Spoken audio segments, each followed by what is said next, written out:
Welcome back to this Toronto Blue Jays sim. I'm JayBlue at Jays From Away, and you are watching the General Manager Games YouTube channel, or something like that.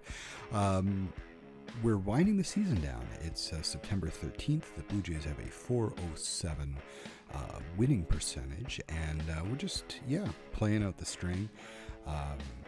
Seeing what we've got, and it's time to just push on through.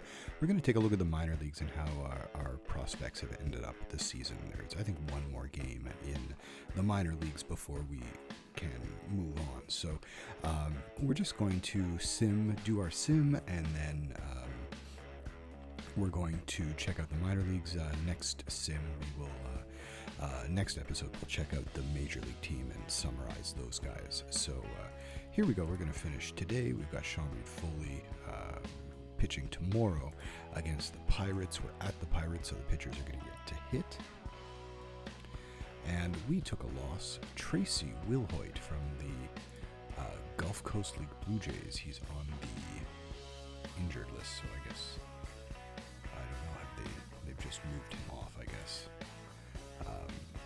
But anyway, we lost that one. 4-0 loss, just 6 hits for the Jays. 2 from Guerrero, 1 from Diaz, 1 from Lucroy, and a pinch hit single for Randall Grichuk. Sean Reed-Foley, not a good start here. Zach Eflin, the bullpen was really good here, actually. Zach Eflin, Shunyamaguchi with 3 strikeouts. Danny Jimenez with 3 strikeouts in 1 inning, despite 2 walks. And Curtis Taylor, 2 strikeouts in 1 inning. Nice to see Curtis Taylor doing really well in spots. I mean, he has had a couple of rough outings, but that walk to strikeout ratio is actually really encouraging. All right, we're going to go back to our home screen. We're going to sim Hyunjin Ryu against whoever that was, Chris Stratton, I think. Yeah. And Ryu gets the win. One of his better starts, 6 2/3, 1 run, 3 walks, 4 strikeouts. Anthony Banda, who he picked up, gave up a run, and Ken Giles finished it off for his 32nd save. So it's pretty nice to see Giles getting 32 saves in a season we've won just 62 games. Home run for Randall Grichuk is 25th of the season. He was 1 for 4. Billy McKinney with a double, 2 for 4. Bo Bichette with a double, 2 for 4. Vladi was 0 for 3, and everybody else sucked. 0 for everybody else. We're facing old Blue Jay, old friend Jay Happ, a battle of lefties, Anthony K versus Jay Happ. And here we go with a loss, 4-0. Another 4-0 loss, and another shutout, and just 4 hits for the Jays. Vladi is hitless. Danny Jansen with a couple of hits. He's shown some life here towards the end of the season, but Lucroy has definitely been the much more productive hitter. Luis Garcia with that double.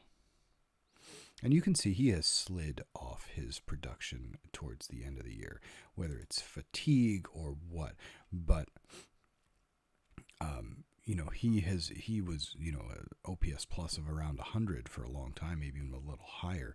But he has definitely lost some steam in his season. Anthony K, okay start here. 4 runs and 6 hits and 6 1/3. I like the length he was giving us, and 5 strikeouts with 1 walk. But 4 runs is a little too much. Taking the loss there. And we have 2 more games against Baltimore. Matt Boyd, so I'm not expecting a win here. Matt Boyd, 7-0. The offense is shut out yet again. They're just really cold. Biggio with a couple of hits. Yusunil Diaz with a double. Bichette, and there was Billy McKinney with hits as well. Matt Boyd, 5 runs and 4 2/3. Zach Eflin, Shunyamaguchi. Eflin giving up a couple solo home runs. So pretty ugly series against Baltimore. Baltimore is just ahead of us, and they win another one. We still have 1 more game, but they win another one with Paul Campbell on the mound, despite only 3 runs, a complete game for Campbell. Very solid start for him. The Blue Jays just scored 2 runs, and Biggio with a couple hits, including a double, singles for Diaz, Guerrero, Bichette, and Garcia. And final game against Baltimore, Sean Reed-Foley against Mike Leake. And are the Blue Jays swept is the big question. The answer is no. They pull out a victory. Jonathan Lucroy with a grand slam in the 6th, so very nice to see that from him. Sean Reed-Foley took the win, 5 1/3, 2 runs on 7 hits, 3 walks, 6 strikeouts. Shunyamaguchi giving up another home run, 3 runs for him. Anthony Bando, 1 run. Mike Leake was injured, so that's not us. Yusunil Diaz, a big game, 3 for 4 with a home run. Jonathan Lucroy, 2 for 3, 5 RBIs and a walk. 2 home runs for Lucroy. And Vladi Guerrero hits his 25th. Is that his career high? No, he hit 40 last year. So he has actually taken a step back this year, but still quite productive. Randall Grichuk with a hit, and that was about it. It was mostly... Grichuk had a double, but it was mostly the offense from Diaz, Lucroy, and Vladi with that home run. So the only question is, why can't we, get that kind of offense every day, or at least, 3 out of 4 games? Hyunjin, another start here. We're facing the Rays, who are in second place in our division. They've clinched the playoff spot, and we lose 6-0. And as I was saying, why can't we get that offense more frequently? We have 3 hits in this one, doubles from Gurriel and Diaz, but just 3 hits and no runs. And Ryu another 5 runs in 4 1/3. Eflin gave up a solo home run in 3. Yamaguchi and Giles finish it off. That's pretty ugly. Anthony K looking for his 5th win, and he gets it. Anthony K, a solid outing. Jonathan Lucroy with another home run. He is red hot. So hopefully he stays in the lineup. And we also had doubles from Vladi Guerrero, who was 1 for 4. Bo Bichette with a double, 1 for 4 as well. And Randall Grichuk, also 1 for 4. JD Martinez, 1 for 3 with a walk. K, 6 1/3 innings, 10 strikeouts, no walks. What a stellar outing there for K against a very good team. Shunyamaguchi, a scoreless outing. Wade Davis gave up a run. And now we've got Matthew Boyd facing Brendan McKay. So this is not one I expect to win. And Yusunil Diaz was suspended for 4 games, so that's pretty ugly. The tempers boiled over, and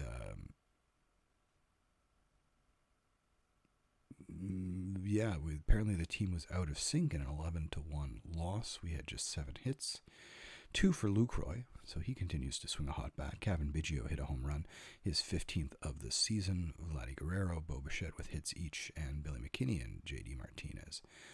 Matthew Boyd, 7 runs on 7 hits, 2 home runs. Yeah, that's just ugly. And some errors by Garcia and Bichette led to 500 runs of the 11. So that was super ugly. Paul Campbell, we're going to finish off today. Paul Campbell versus Luis Severino. Neither pitcher has had a great season. And we're facing the Yankees, and we get a win. Paul Campbell didn't get the win because we scored the run late, but he did have a very strong start. 5 1/3, 7 strikeouts, 1 run, 2 hits, 2 walks. Excellent work there for Campbell, and the bullpen did a nice job as well. In scoring 3 runs, we had just 5 hits, singles from Guerrero, McKinney, and Garcia with a double from Grichuk and a home run from Santiago Espinal. And one more game before a day off.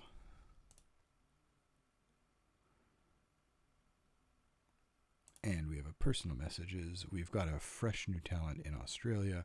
He has some potential, so that's actually really nice to find an international scouting discovery and have some potential here.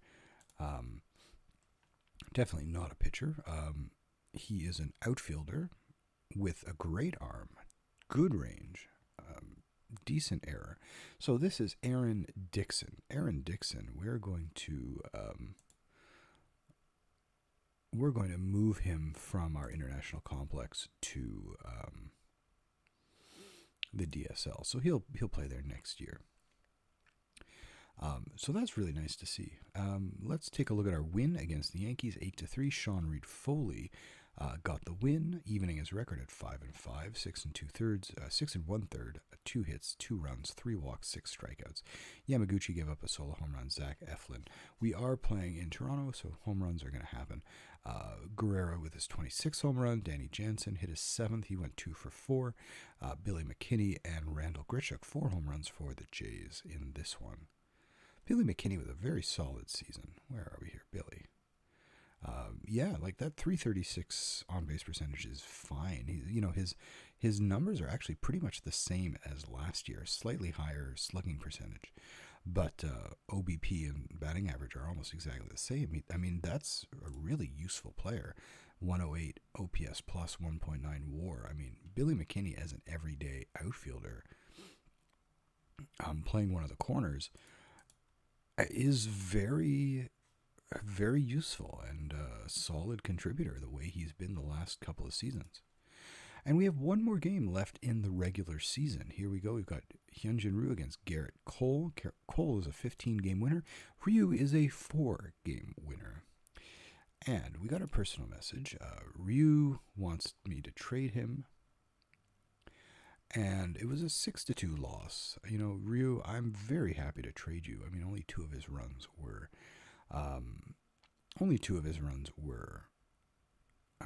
earned, but 2 home runs. Solid work by the bullpen. 2 1/3 innings by Taylor of scoreless ball. Home runs. Vladi Guerrero finishes the season with a bang, hitting his 27th, although that still doesn't really compare to his 40 home runs last season. Yeah, very MVP caliber season last year. His OBP is still very good. The slugging percentage was down a little bit. Luis Garcia finishes with 2 hits. JD Martinez a hit and a walk. Grichuk with his 27th home run, tying Guerrero. I think that's the team lead. We'll check on that in a second. So that's the season, the 2021 season. The Blue Jays sucked, 66-96. That's actually one game better than I think they finished 2019 in real life. So for home runs, that's actually not the best place to go for home runs. We want to go here to reports and here batting stats, and we'll just rank by home runs, because this takes into account everybody who has played for the Blue Jays through the entire season, whereas if we just rank, or if we go into the lineups category, it's just who is on the team currently. So yeah, 27 home runs is the tops for the team with Grichuk and Guerrero. The problem is Grichuk hit 199 with a 255 on base percentage, and had a negative 0.5 WAR, when Vladi Guerrero had a 3.7 WAR, posting an 856 OPS, also highest on the team for regular players. And if we rank by WAR, Guerrero is number 1, Billy McKinney number 2, Kevin Biggio, not a great season. I mean, it's fine, 15. I mean, 10 doubles is really low for a guy who played 92 games. We did sort of move him out of a starting role for a while. Jonathan Lucroy was 3rd with a 1.2 WAR, despite playing just 89 games. Bichette was, Lucroy was 4th. Bichette was at 1.1, and Danny Jansen kind of rescued his season a little bit. His offense was still very below par, with a 639 OPS plus, but he did add value defensively. Yusunil Diaz, Luis Garcia, Santiago Espinal, Nate Pearson with 0.1 WAR in just 3 at-bats because he hit a home run. Lourdes Gurriel, 0.1. Again, that 269 batting on-base percentage is pretty awful. And Jordan Romano had a 0. That's batting, so we don't have to worry about that. Negative hitters who had a negative negative WAR: J.D. Martinez, Joe Panik, Travis Shaw, and Randall Grichuk. So, I mean, I think we're stuck with Martinez for another season. That's pretty unfortunate. We're probably going to relegate him to a bench role, despite paying him like $17 million. Grichuk, we may try to trade him. I mean, we're kind of stuck with his contract. He still has another couple of years, 3 years. But it's not outrageous contract, so he may be attractive to somebody out there.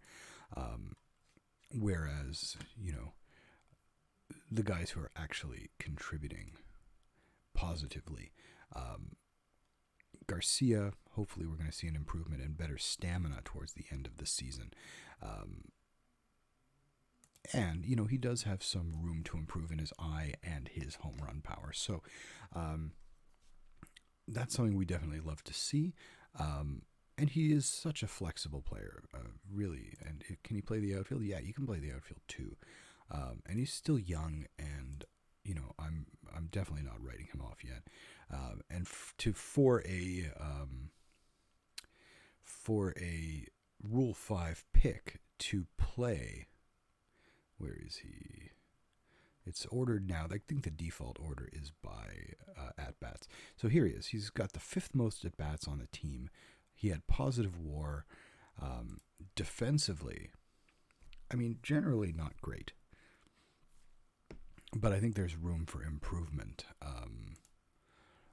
particularly at second and third. But because he is so young, there is that potential for him to add some numbers to that rating. So, yeah, Luis Garcia is our solid guy. So we're going to actually bring in, here's our patheticness, bad hitting, bad pitching, which means a bad team. So we definitely need to revamp things, but I have a feeling it might be a slow process. We're going to go back to our reports. So our team MVP, that's going to be Vladi Guerrero. Guerrero, again, was our best hitter, and he's got easily the most WAR, playing first base this time, and let's just see how he was from a fielding perspective. He's actually pretty good. Not bad from a fielding perspective, and I think first base seems to like him, or at least the game seems to like him at first base. Now, he had exactly half the WAR he did last year, despite playing more games, slightly fewer plate appearances. You can see the difference. He struck out a little bit more. He walked 10 times fewer, so that's fairly significant. He hit fewer doubles, fewer home runs, so he was hitting for less power this year. Looking at his popularity, or his morale, he's not happy with the team record. So I think if the team is doing better, he may perform a little better. He's happy with his performance. I think you shouldn't be too happy with that performance. Yeah, so Vladi, a solid season for Vladi. Another 300 batting average, which is also great to see. Bo Bichette,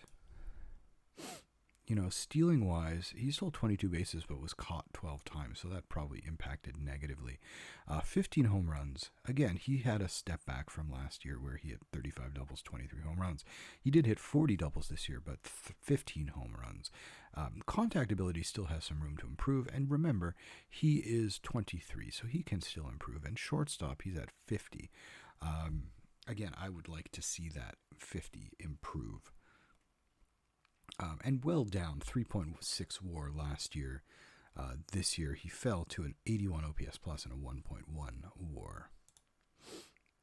The other really disappointing guy was, Danny Jansen continued to disappoint. Defensively, he added some value. Catcher's ERA of 5.18, so that's pretty bad. Caught stealing percentage, not great.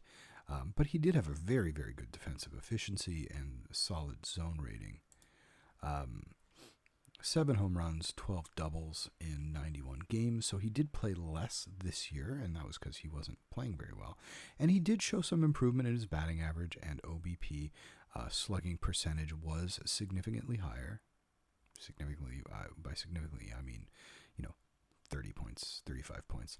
And if we look at his overall batting stats, the one thing I'm looking for here is the BABIP. Expanded batting stats. There, BABIP. So his BABIP was 8 points higher. So that accounts for, oops, I don't want to do that. That accounts for some of this 11-point increase in batting average, but not all of it. Not quite all of it, but it's pretty much along the same lines. So the 20-point difference in OBP is not entirely covered by the 11-point increase in batting average and the 8-point increase in BABIP. And then 25 points here, 35 points here. Also, we had 11 point here and then 35 here. So, usually because batting average is directly linked to OBP and slugging percentage, and if you can say, look at the BABIP and say if the BABIP increase, which is batting average on balls in play, so whenever they put the ball in play, that's going to, anytime they don't hit a home run or strike out, anytime they're putting the ball in play, we can see what their batting average is. And that average usually hovers around 300 for the league. And so if it's significantly lower, like it actually is with Danny, 252. So he's about 50 points below league average.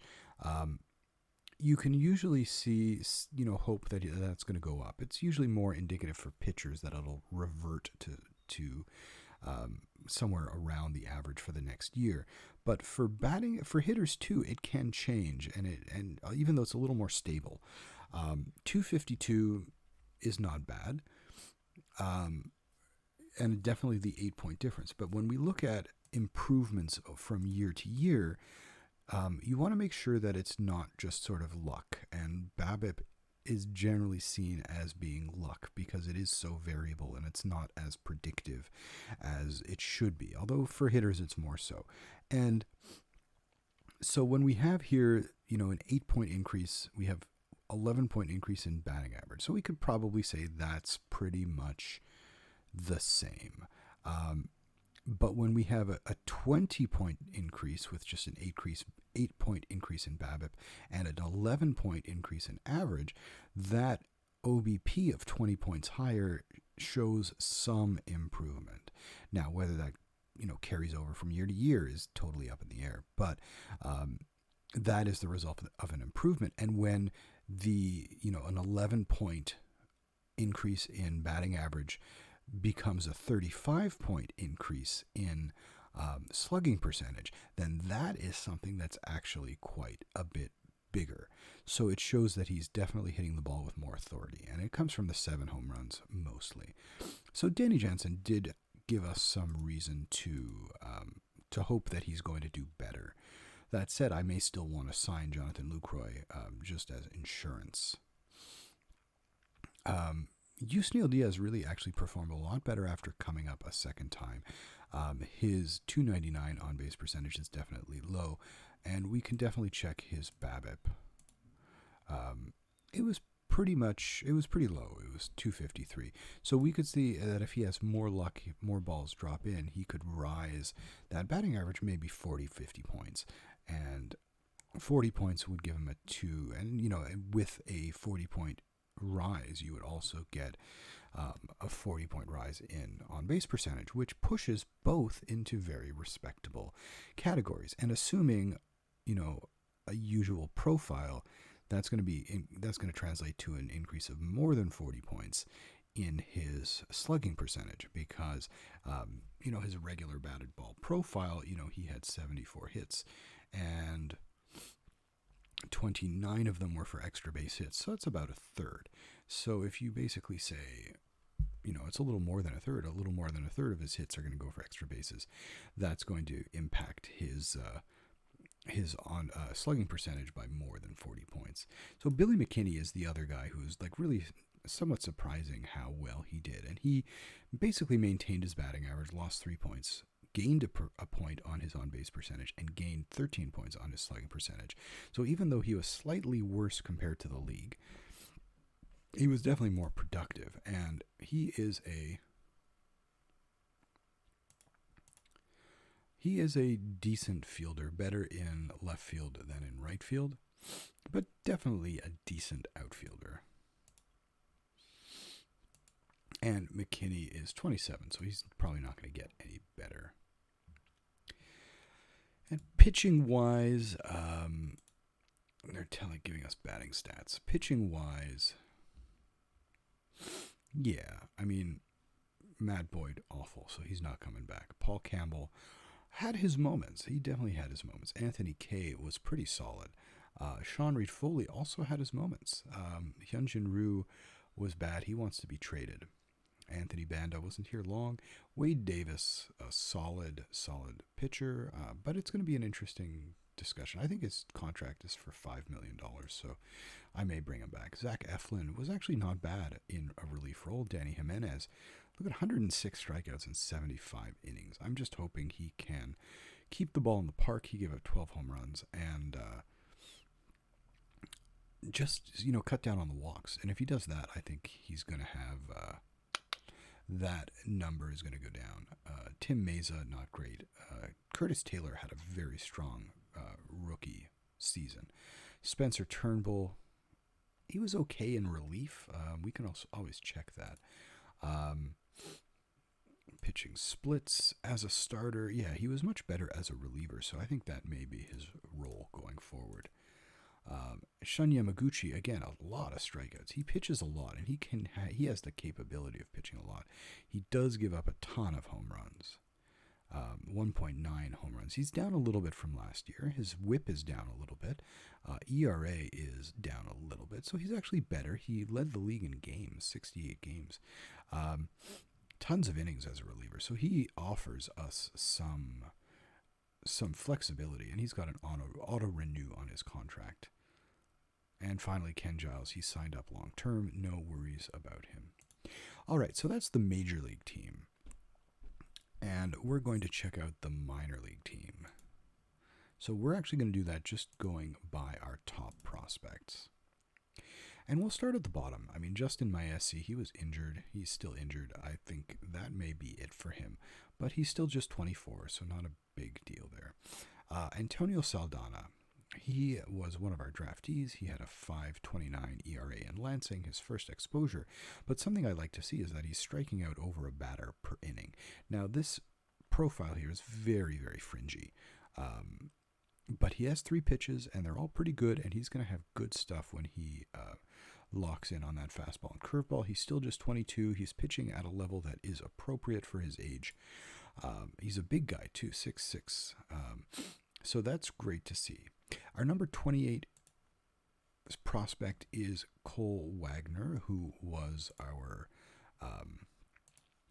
one of our draftees this year, 14th round pick. He had a decent season. He did play a lot. He did pitch a fair bit. So he pitched 26 innings and wasn't great, and I decided to make him a full-time hitter at this point. He does have fringy profile, but that eye, if that develops all the way, that's going to put him up over the top. He's a pull hitter, home run power, but not a ton of it. So we'll see what he is. He's best as a first baseman right now. His infield is decent, outfield is great, but he's never going to be a great fielder. So interesting to see what we're going to do with him in the long run. Carson Hamro, he's a pitcher. He just finished his second year pitching in Bluefield this time, and not a bad season, but he had negative WAR. He had a 6.03 ERA. He hasn't really grown into some of this, and that movement is going to, and control ratings are going to keep him, limited his growth long term. He's going to be a reliever because he just doesn't have that third pitch. Future bullpen emergency starter, yeah, I don't think he's going to be. I mean, if that changeup develops, if he can get even a little more juice out of it. But this year he spent the full year as a reliever and was not great. So 19-year-old Carson Hamro. 26, Otto Lopez. He had a rough season. Very solid overall player. Not a lot of power, but potential for a good eye and good contact. So that, he could be a major league utility guy. He's got decent ratings here for basically everything aside from catching. And this year, he had a decent season. It started off a lot worse. Last year was much worse. But he repeated the level, more power, better average, better on-base percentage. So we may move him up to AA, even though he still is not playing at an elite level or even a league average level with the bat. Camden Minachi, second-year pitcher, he repeated the level, and actually, even though his ERA is worse, he didn't pitch a ton worse. He walked fewer batters in fewer innings, mind you. He struck out fewer batters, also fewer innings. He had a slightly lower whip, but he had a better WAR overall, higher BABIP. His BABIP is very, very high. So we're if that goes to the norm or reverts to the mean or regresses, I guess is the technical term, that regresses down to 300. He actually could be very effective. Now, he's got 4 pitches. 3 of them are decent at the moment. 2 fringy. 1, his fastball is pretty good. And we are using him as a starter. So we're probably going to move him up at least to Bluefield next year. 25, Camden Minachi. 24 is Jose Rivas, and Jose Rivas continues to play well. 86 OPS plus, but he was up a level in Vancouver. Very little power to speak of. 6 doubles, 3 triples. So he's got some decent speed. Very good defense. So that's really carrying a lot of his potential. We're not going to see a lot of offense. He's pretty much a slap hitter, spray hitter. He's not going to strike out a ton, but his walks are going to be okay, I think, if he gets there. And he needs to improve his contact rating. But he could definitely handle Lansing next year. And a good defender, so that's always nice to see. Number 23, Alec Manoa had a rough season. He was injured. We can check his status. He's back and healthy. But, he hasn't pitched since June 24th. Had a 7.11 ERA. He walked about the same number per 9 innings, struck out a bit more, gave up a few fewer home runs. Had a .2 WAR in 63 and a third innings, so he was better by that measure. But still, not much to write home about for Alec Manoa, who in real life has a lot more potential. 22 is Grant Richardson, our new draftee. He looks a lot better by the OSA. He's a second-round pick and started his professional career in Vancouver. Low to medium, I guess fringy type of guy here. He did hit 5 home runs. He's got some power. 45 contact and 50 eye could be okay.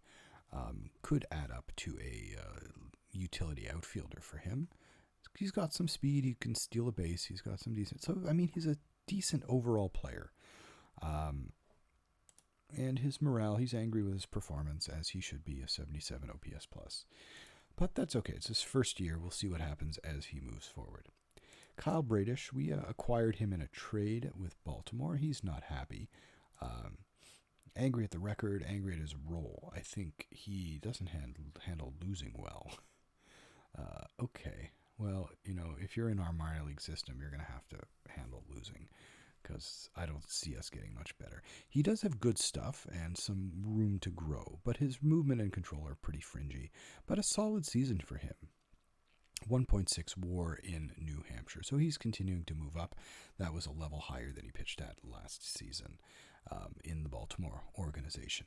Patrick Murphy, who actually made his major league debut in 2020 in real life, he had a rough year in Baltimore, and he also, I think, was injured for part of it. Just 67 and 2/3 innings, mostly as a starter, negative .2 WAR. So, but again, that's a fairly decent profile, and if he is a reliever, I think that stuff plays up a little bit more. And Hagen Smith is our number 19 prospect. So you can see the control is really poor. And he's not a hitter at all. So this is his role. I'm surprised he's such a high prospect just because of his control. He's probably a reliever in the long run. And he's a new draftee. He was our first round pick. And I think where's my scouting? Scouting. The updated ratings, 50-50-50. Yeah. So he had, coming into the draft, OSA 55, 55, 50. Just his scouting has just taken a dive, so he may end up being a bust. Just because I think he was looking much better when we drafted him.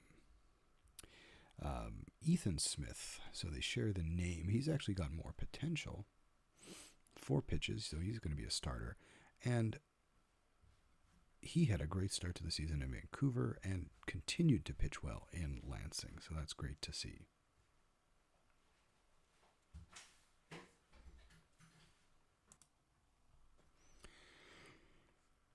And we'll go back. So actually, I think he's a better prospect than some of these other guys in that neighborhood. At 17, we have Desan Brown. Desan Brown, really fringy stats here, but his speed and his defense are probably pushing him into a better prospect bracket. Still, he's just 20 years old, just turned 20 a couple days ago. Decent season, actually. To get 100 OPS plus, to have an average OPS for a guy who has almost no power. Now, he does have some gap power, 17, 3, and 3. He has some gap power, 11 stolen bases. We're going to crank up his stolen bases for next season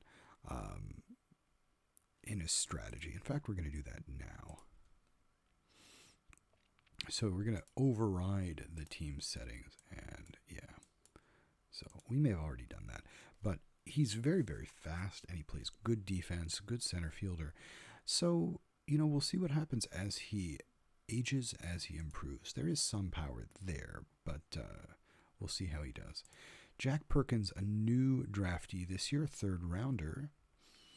He started in Vancouver, and not a bad season from him.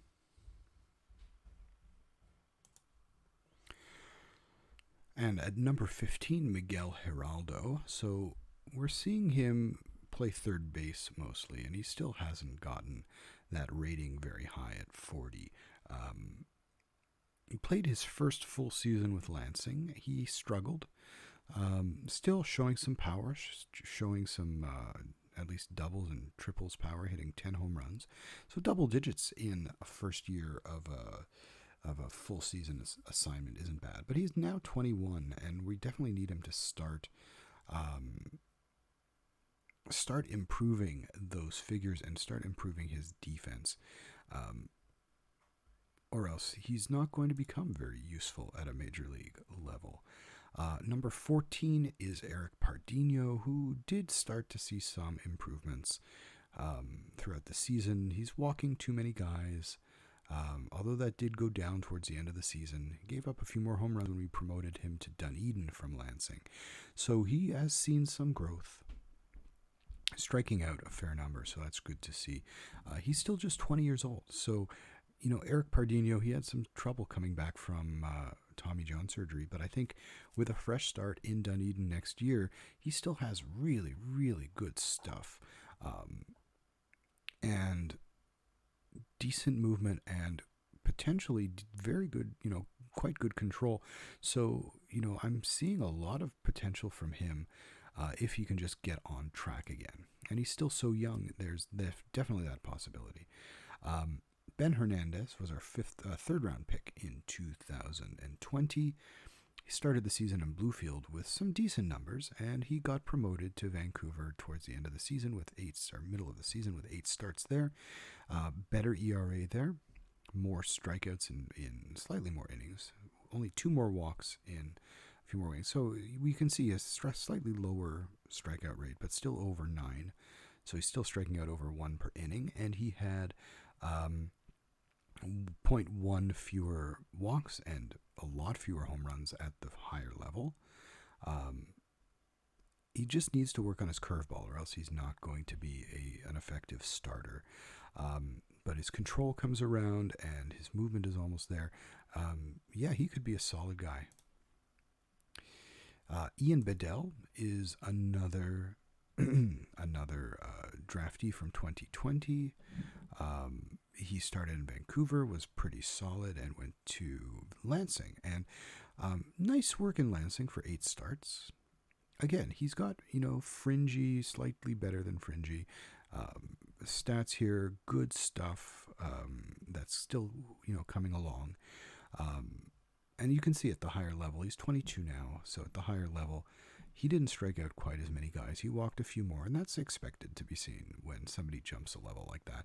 He'll start 2022 in Lansing, and we'll see what he's got there. Now the next, pretty much except for the two pitchers left on the list, everybody else is a hitter.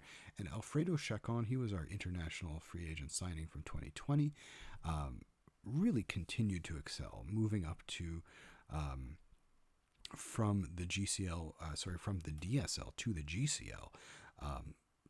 109 plate appearances, only 17 strikeouts. Just absolutely dominating, hitting 7 home runs in 109 plate appearances, 717 slugging percentage. He was just bonkers there. And so we promoted him to Bluefield. He wasn't quite as good, but he still continued to show great power. 19 doubles in just 39 games. And that gap power is very, very well developed. It's by far his most developed skill at just 17 years of age. So he started in Bluefield, very, very strong season for him. So very, very pleased to see that. We may start him a little bit higher in the Northwest League, but he'll only be 18 in 2022. So very, very, very young. And yeah, I mean, just like this guy has been, here's his scouting.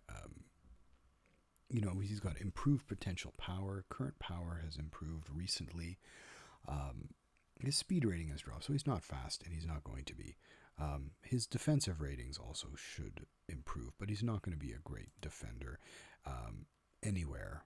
He may be a DH, but that bat, if it develops the way we think it will, that bat is special. Here is Leonardo Jimenez, who's he's actually mostly developed at 20 years old, but, there's not a lot of place to go here as a hitter. He's a defender. He's an elite defender, and if he keeps going just at 20, he could be an elite, 75 defender at second base. Now, if he doesn't hit, that doesn't really help him get to the major leagues, but he did in Lansing in his first year at a full season league. He put up decent numbers, 3.5 OPS plus, and if you look at this, 5.8 zone rating plus efficiency at shortstop. So I do want to see him play shortstop to get his rating there up. I would love to see him as a elite defender at multiple positions, and I think because of his age and because of his ability to do that, I think he's going to be able to do that. If we keep alternating him, maybe 1 year, half a year for each position. But he really produced well, and a lot of that production came from his defense. Jordan Groshans, playing third base mostly. Again, good arm, and so decent guy. Fringe, good, and he'll strike out a lot. He struck out 170 times this year, so that's not great. But in a higher level, he produced better offensive results at a higher level in a league that is known for being a pitcher-friendly league. So lots and lots of doubles for Groshans. So that is positive growth there.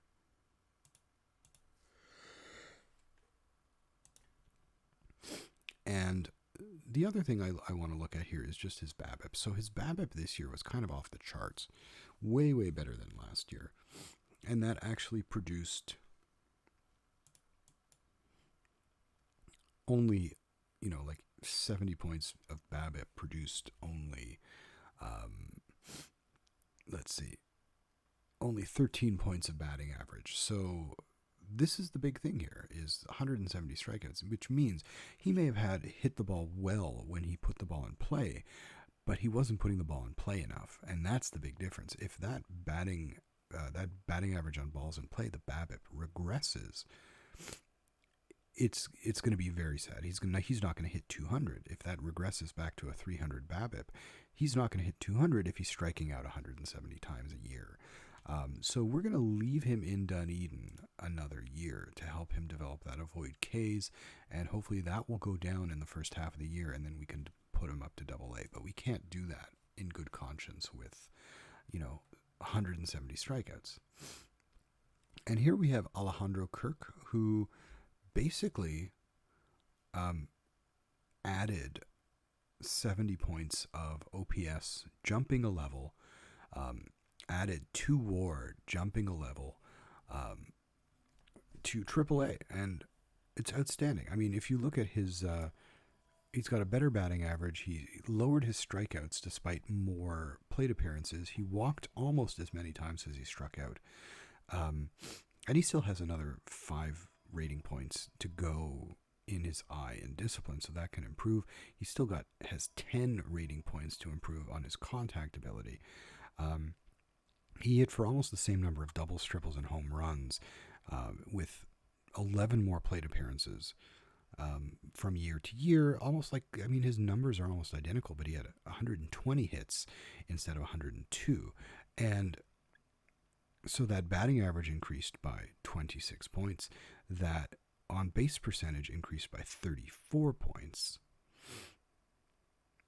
And his slugging percentage increased by 35 points.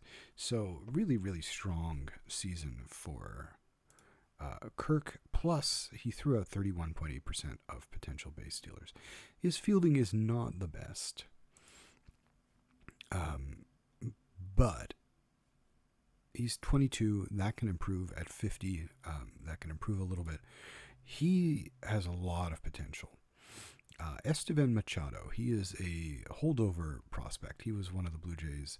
I don't know why they're saying State College of Florida. He was a non-drafted. He was an international free agent, and he came out of Venezuela.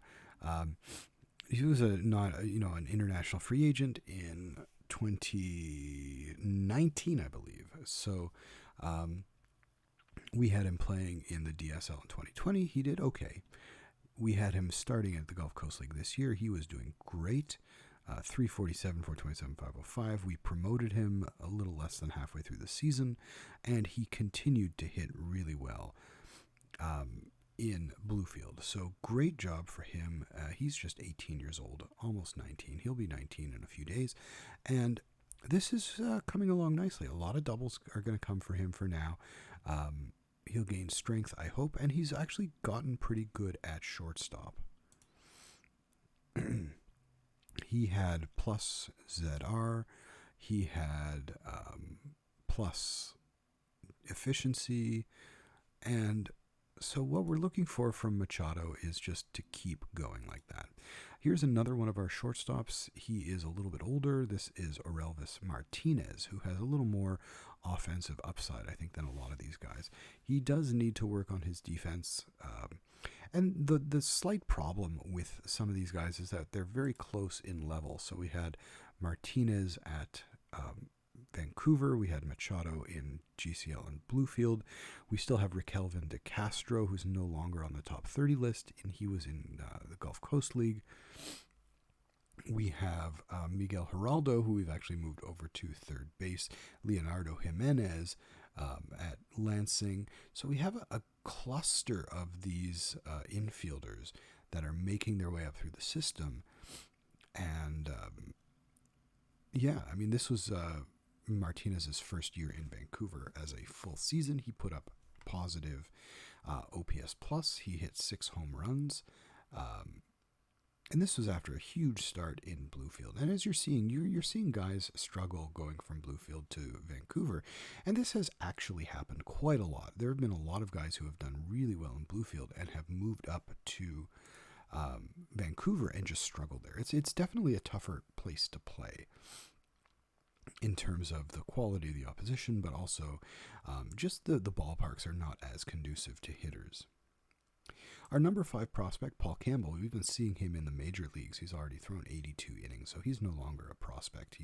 This was his rookie season, and he has lost his rookie eligibility now. Solid pitcher, I think. I think he can do a lot.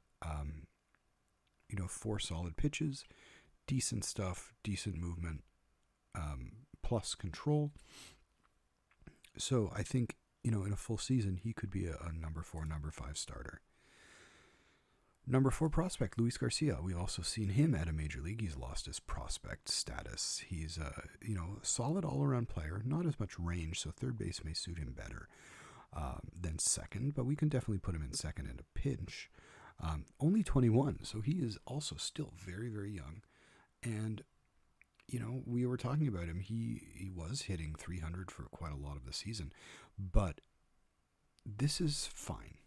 21-year-old, if he becomes a 3-star player, a little bit of pop, maybe 15 home runs in a season, 40 doubles for a guy like him, maybe more.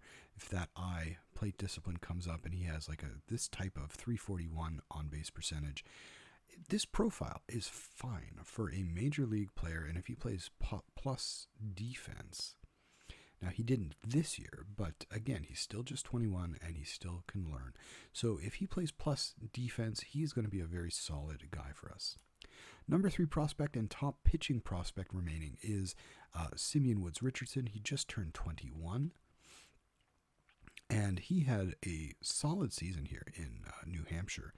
And a couple of starts in Buffalo were very, very good. So he's getting very close to the major leagues. I think one more season or part of a season in the minor leagues is going to be enough for him to fully mature, get those pitches, that fastball and curveball up to kind of elite level, and have a plus changeup in his pocket as well. He can still move up a little bit in control. He can still move up a little bit in movement.